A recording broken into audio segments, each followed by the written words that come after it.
নমস্কার সবাইকে, গল্পাঞ্জলি চ্যানেলে আপনাদের স্বাগত। আমি রুমকি। আমার আজকের নিবেদন শীর্ষেন্দু মুখোপাধ্যায় রচিত ছোট গল্প মাসি।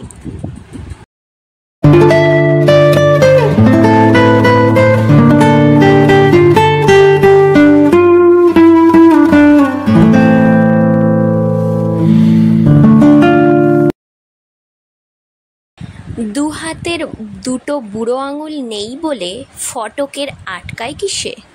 কিছুতেই না। কেবল মাঝে মাঝে মাসি দুঃখ করে বলে, আহা, আমার ফটকের যদি দুটো বুড়ো আঙুল থাকতো। মাসি হচ্ছে করে রাড়ি, ফটকেই তার ধ্যান জ্ঞান। বর্ধমানে ফটকের অপদার্থ বাপ এক ভুসিওয়ালার আড়তে দাঁড়িপাল্লা সামলায়। বাদবাকি সময়টা হয় দিশি মাল গেলে, নয়তো বোকা মুখে সুখ সুখ ভাব ফুটিয়ে পায়ের একজিমা চুলকোই। ছেলেপুলেগুলো রাস্তায় ধুলো কাদা মেখে ভূত সেজে বাউন্ডুলেপনা করে বেড়ায়। ওই ভূতের দল থেকে মাসি বেছে গুছে ফটিককেই তুলে এনেছিল একদিন। দুটো বুড়ো আঙুল না থাকায় সে ছিল মা বাপের কমতি ছেলে। পুরো ছেলে নয় বলে বাপ তাকে পুষ্যিপুত্তর দিতে আপত্তি করেনি। মা কিছু কান্নাকাটি করেছিল, তা সে হচ্ছে মায়েদের ধাত। মনমাসির বিষয় সম্পত্তি একদিন যে ফটিকই পাবে তা বুঝতে না পেরে এক ভাগিদার ভাগ্নে মাঝে মাঝে এসে হামলা করে, নইলে মাসির খোলার চালের বাড়ির আর 3 বিঘে ধানি জমি, কিছু সোনাদানা এসব ফটকেই পাবে। মাসি ধর্মভীরু লোক, স্বামীর ব্যাংকের টাকা পয়সার সুদ থেকে সংসার চালায়। ইচ্ছে করলে মাসি টাকাটা বাইরে চড়া সুদে খাটাতে পারত, খাটায় না। সন্ধেবেলা ভাগবত পড়ে বারান্দায় বসে। সেই ভাগবত শুনতে মাঝে মাঝে 2-4 জন বুড়ি বিধবা এসে বসে। তাদের কাছেই দুঃখ করে মাসি, আহা, আমার ফটকের যদি দুটো বুড়ো আঙুল থাকতো। বুড়িরা সায় দিয়ে বলে, আঙুল থাকলে ও ছেলের আর দেখতে হতো না, বুড়ো আঙুল ছাড়াই বা ওর আটকায় কিসে? ঠিক কথা, ফটিকের আটকায় না। মাসি তাকে বসে থাকতে দেয় না। সাইকেল চালানো শিখতে পাঠায়, তবলা বাজানো শিখতে পাঠায়, গাড়ি চালানো শিখতে পাঠায়। তার ধারণা ফটিককে দিয়ে সব হবে। দিব্যি সাইকেল চালায় ফটিক। চাটুজ্যেদের ড্রাইভার মদনার সঙ্গে ভাব জমিয়ে গাড়ি চালাতেও শিখে গেল প্রায়। ভরসা আছে মাসি একটা লরি কিনে দেবে ওকে। লম্বা লম্বা ট্রিপ মেরে দেদার কামাবে ফটিক। বুড়ো আঙুল ছাড়াই ও সবাইকে বুড়ো আঙুল দেখাবে একদিন। পাড়ার ফাংশানে সেদিন রেডিও আর্টিস্ট অনিল বরণ গাইতে এসে ফটিককে দেখে চোখ কোঁচকালো। বলল, তুই পারবি? ফটকে তবলায় পাউডার মাখতে মাখতে বলল, তুমি গান ধরো না। অনিল বরণের চাকরি ভালো নয়। হাওড়া মিউনিসিপ্যালিটির জমাদারদের কাজ দেখে বেড়ায়, কিন্তু তার চুল ফাঁপানো, পোশাক হালফিলের প্যান্ট শার্ট, পায়ে চোখা জুতো, কণ্ঠে সর্বদা গুনগুনানি। একবার রেডিওতে চান্স পেয়েছে। গায়ক অনিল বরণের ডাঁটি আলাদা। এ অঞ্চলের সব ফাংশানে সে বাঁধা আর্টিস্ট। ফটকেকে তাই নিচু নজরে দেখে। অবহেলায় ফাংশন মারা একখানা সাপটা মেরে মৃদুস্বরে ফুল প্রজাপতি তুমি আমি মার্কা আধুনিক ধরে ফেলল। টপাটপ টুম আওয়াজে তবলায় বোল তুলে ফেলে ফটিক। শ্রোতারা অনিল বরণকে ছেড়ে ফটিকের 8 আঙুলের কাজ দেখে আর বাহবা দেয়। সামনে বাচ্চারা চেঁচাচ্ছে, ফটিকদা চালিয়ে যাও। অনিল বরণ হারমোনিয়ামে সুর ধরে রেখে নিচু স্বরে বলে, ফটকে ঘিসে মার। তা ফটিক ঘিসে মারল। বাঁয়াতে দিব্যি পরিপাটি কাজ দেখায় সে, মুখে হাসি। অনিল বরণ গেয়ে উঠে তার পিঠ চাপড়ে দিল, বেশ বাজিয়েছিস। তা ফটিকের আটকায় না। মাসির ছানি কাটার পর আজকাল সেই জামা কাপড়ের ফাটা ফুটো ছুঁচ সুতোই সেলাই করে, ছেঁড়া বোতাম বসিয়ে নেয়। বুড়ো আঙুল ছাড়াই সে দিব্যি উলও বুনতে পারে। তর্জনী আর মাঝের আঙুলে কলম চেপে ধরে সে গোটা গোটা অক্ষরে লেখালেখি যা চালায়, কে বলবে সেই হাতের লেখা বুড়ো আঙুল ছাড়াই লেখা হয়েছে? পাড়ায় সে হচ্ছে একটা উদাহরণ। 2 আঙুল কমতি ফটকে যা পারে তা বাড়তি 2 আঙুলের লোকেরা পারে না। উদাহরণ আরও আছে। 55 তলার হারাধন, কোমরের নিচের অংশটুকু শুকিয়ে কুঁকড়ে এইটুকু। হারাধন হাঁটে হামাগুড়ি দিয়ে, হাঁটুতে দড়ি দিয়ে বাঁধা চামড়ার একটু গদি, 2 হাতে একজোড়া কাঠের খড়ম। ভিড়ের রাস্তায় এঁকে বেঁকে অনায়াসে চলে যায় সে, আটকায় না। কুকুর বেড়াল যদি 4 পায়ে বিশ্ব সংসার চষতে পারে, তবে হারাধনই বা পারবে না কেন? হারাধন বাজার করে, দোকানে সওদা করে, দোতলা সিঁড়িও দরকার মতো ভাঙতে পারে। বেঁচে থাকা মানেই হচ্ছে কম্পিটিশন। নানা ধান্দায় ঘুরে ঠুরে অবশেষে হারাধন গত 12 বছর যাবৎ তার বাড়িতে এক কালী মন্দির দিয়েছে। ভারী জাগ্রত কালী। হাফ প্যান্ট পরা হারাধন গায়ে একটা পাটের চাদর জড়িয়ে পুজো করতে বসে। বেলা 10টায় শুরু হয় তার জনসংযোগ। একটা এক্সারসাইজ বুক খুলে পেন্সিল হাতে বসে থাকে, খাতায় কয়েকটা খোপ কাটে। সেই সব খোপে বিচিত্র অঙ্ক লেখা।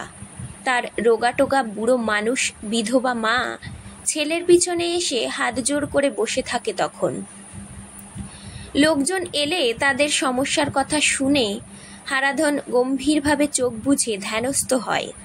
একসময় হঠাৎ আস্তে আস্তে ডাকতে থাকে, মা, মা গো, ও মা। সে ডাক তার আসল মাকে নয়, কালীকে। হাতের পেন্সিল যেন স্বপ্নের ঘোরে সরতে সরতে একটা ঘরে গিয়ে স্থির হয়। এসেছে, মা এসেছে। হারাধন তখন এমনভাবে কথাবার্তা শুরু করে যেন টেলিফোনে কারো সঙ্গে কথা বলছে। বলে, তা হ্যাঁ মা, এই জয়চরণদার বড় বিপদ, একবার এদিকে বেড়াতে বেড়াতে আসবেন নাকি? সময় কি হবে মা? ওপার থেকে কালী কি বলেন তা এপাশের সাধারণ জনগণ শুনতে পায় না, কিন্তু হারাধন শোনে ঠিকই। বলে, এই ধরুন কাল রাত 10টা-11টা নাগাদ, মিনিট 15-র জন্য কি সময় হবে মা? হবে, আচ্ছা মা, তবে ওই কথাই রইল। এবং তখন চোখ খুলে আসল মার দিকে চেয়ে হারাধন গম্ভীর হয়ে বলে, শুনলে তো, কাল রাত 10টা-11টার মধ্যে মা আসবেন। তখন তার মা ভারী আতঙ্কিত হয়ে বলে, তাহলে তো পুজোর জোগাড় করতে হবে। হারাধন অবজ্ঞা ভরে জয়চরণের দিকে চেয়ে বলে, তাহলে খরচপাতি ইত্যাদি? 8 আঙুলের ফটকের সঙ্গে হারাধনের ভারী ভাব। যাতায়াতের পথে ফটকে হারাধনের জাগ্রত কালীর স্থানে একবার মাথা ঠুকে যায়, সময় থাকলে বসেও পড়ে। হারাধন তার 2টো কমতি আঙুলের হাত দুখানার দিকে চেয়ে বলে, জন্মের দোষ বুঝলি। ফটকে মাথা নাড়ে। আর তোমারটা? এ হচ্ছে ক্ষণের দোষ, টাইফয়েড না হলে। একটা শ্বাস ফেলে বলে, সবই মায়ের ইচ্ছে, তিনি পা ভেঙে আটকে রেখেছেন তার কাছে, নইলে হয়তো পিছলে যেতুম। তবু কারো কিছু আটকে থাকে না। হারাধনেরও দিন চলে, ফটিকেরও। হারাধন মাঝে মাঝে ডেকে বলে, মন্তর নিবি নাকি ও ফটিক? ফটিক রাজি, কিন্তু মাসি রাজি নয়। অল্প বয়স থেকে ব্রহ্মচর্য করে করে মাসি ভারী জেদি আর তেজি হয়ে গেছে। বলে, 55 তলার হারু দেবে মন্তর? ও মা গো, ঠাকুর দেবতার নামে কিছু বলতে নেই, হারাধনের কালী মায়ের পায়ে গড়, কিন্তু ও কি মন্তর দেবে খ্যাপা? নেয়ালা হ্যাবলা কুচুটে, খবরদার ও কথা মনেও ঠাঁই দিবি নে, সব নিংড়ে নেবে। ফটিক তাই রাজি হয় না।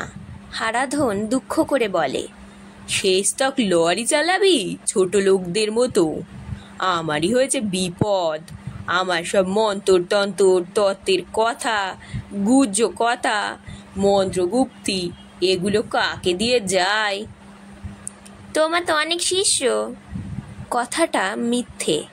বস্তির কিছু হাঘরে, কয়েকটা রেল কুলি আর 2-4 জন ছাতুওয়ালাকে ধরে মন্তর দিয়েছে বটে হারাধন, কিন্তু সংখ্যায় তারা বড়জোর 25-30 হবে কুড়িয়ে বাড়িয়ে। তবু হারাধন কথাটা শুনে খুশি হয়, বলে, তা অনেক শিষ্য বটে, কিন্তু মানুষ কটা? এই তো সেদিন লালুবাবু মন্তর নিতে এলো, পয়সাওয়ালা লোক, বড় বাজারে পাইকারি রুমালের কারবার, কিন্তু হলে কি হয়, পলকা গেলাসে কড়া মদ ঢাললে যেমন ফেটে যায় চড়াক করে, এও হচ্ছে তাই। আধার দেখে বুঝলুম চলবে না। মন্তর কানে ঢুকতে না ঢুকতেই দড়াম করে অজ্ঞান হয়ে পড়ে যাবে, আর উঠবে না। একটা কমজোরি মন্তর জপ করতে দিলুম, আসল মন্তর নেওয়া লোক কই রে? তোকে দেখেই বুঝেছি এই হচ্ছে আসল আধার, আমার সব সাধন টাধন ধরে রাখতে পারবে। ফটিককে ভালোবাসে সবাই, মদনাও। চাটুজ্যেদের গাড়িটাই মদনাই তাকে সুযোগ বুঝে তুলে নেয়, এটা ওটা শেখায়। বলে, 8 আঙুলে তোর যা এলেম, বুঝলি, আমার ইচ্ছে একটা গাড়ি সারাইয়ের কারখানা করি। কাঁচা পয়সা, তোর মাসি যদি কিছু ছাড়তো, কদমতলায় রাস্তার মোড়ে একটা ভালো স্পট দেখে রেখেছি, দুজনে মিলে কারখানা চালাতাম, চাকরি করে আর কটা পহা। সে ফাঁদে পা দেয় না ফটিক, পিছলে বেরিয়ে যায়, কিন্তু আশ্বাস দিয়ে রাখে। ফাঁকতালে মোটরের ইঞ্জিনটা মদনার কাছ থেকে ভালো মতো চিনে নিতে থাকে। ফটিকের আসল জায়গা হচ্ছে তার মাসি। সারাদিন শুদ্ধাচার করে আর শুচিবাই। ঘরে গুরুর ছবি আছে, দিনের বেশিরভাগ সেখানেই বসে থাকে। ভাগবত, রামায়ণ, মহাভারত এসব হচ্ছে মাসির সারাদিনের সঙ্গী। তবু ফটিক হচ্ছে মাসির বুকের পাঁজর। সারাদিন ফটিকের কথা ভেবে ভেবে সারা। ফটিক তাই নিশ্চিন্ত আছে, কিন্তু নিশ্চিন্তে থাকতে দেয় না মাসির ভাগ্নে শ্রীপতি। কালো মতো ক্ষয়া চেহারা, বয়স 40-40 হবে। এক সময়ে ঠিকাদারি করত, এখন কি করে কে জানে। অভাবী লোক, বড্ড বদমেজাজি। বউয়ের সঙ্গে ঝগড়া করে একদা আত্মহত্যা করতে বাড়ি থেকে বেরিয়ে পড়ে। হাঁটতে হাঁটতে সেই রামরাজাতলা পর্যন্ত চলে যায়।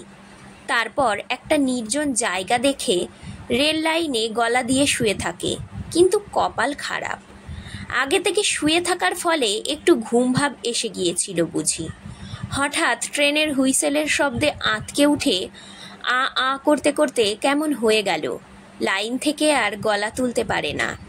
20 গজ দূরে গাড়িটা থামিয়ে বদরাগী ড্রাইভারটা তেলকালি মাখা ভূতের মতো নেমে এসে ঘেঁটি ধরে যখন তুলল, তখন সে বিড়বিড় করে বলছে, হ্যাঁ মরে গেছি, হ্যাঁ হ্যাঁ নিশ্চয়ই মরে গেছি।